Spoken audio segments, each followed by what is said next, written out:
Le lieu n'a certainement pas été choisi au hasard. Mesdames et messieurs, nous vous souhaitons la bienvenue au Forum de Paris sur la paix. C'est bien au Forum de la paix que le président a lancé une nouvelle offensive contre l'OTAN. Le risque qui est collectivement le nôtre, la paresse, premier risque. Se dire on a des organisations, on les aime bien, ne les questionnons pas. Elles ont parfois perdu leur finalité, plus personne ne comprend où elles vont. Mais cachons ce sein que nous ne saurions voir, comme on dit dans Molière, et ça avancera mieux. Je ne crois pas du tout. Je l'ai montré parfois en heurtant peut-être certains dans cette salle il y a quelques jours ou quelques semaines. Je pense qu'on a besoin de vérité.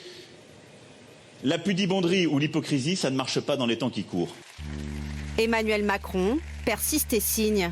Façon de dire qu'il assume totalement ses propos, tenus sur l'OTAN la semaine dernière, lors d'une interview accordée à The Economist.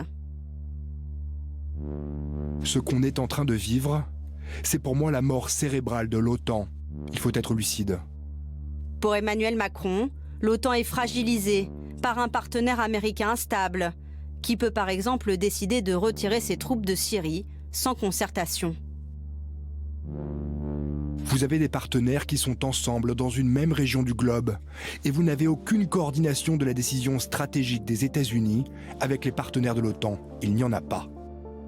Le président français pointe le comportement de la Turquie, membre de l'OTAN, qui a lancé son offensive contre les Kurdes. Nous assistons à une agression menée par un autre partenaire de l'OTAN, qui est la Turquie, dans une zone où nos intérêts sont en jeu, sans coordination.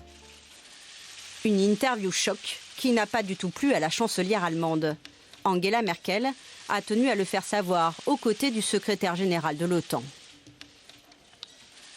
Le président français a utilisé des termes radicaux. Ce n'est pas mon point de vue sur la coopération au sein de l'OTAN.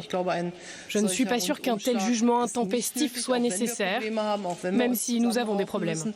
Toute tentative visant à éloigner l'Europe de l'Amérique du Nord risque non seulement d'affaiblir l'Alliance, le lien transatlantique, mais aussi de diviser l'Europe. C'est pourquoi nous devons nous serrer les coudes. L'unité européenne ne peut pas remplacer l'unité transatlantique.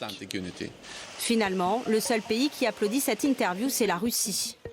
Ce sont des paroles en or, sincères et qui reflètent l'essentiel, une définition précise de l'état actuel de l'OTAN. Quant à Donald Trump, Emmanuel Macron assure avoir eu avec lui une excellente discussion sur le sujet.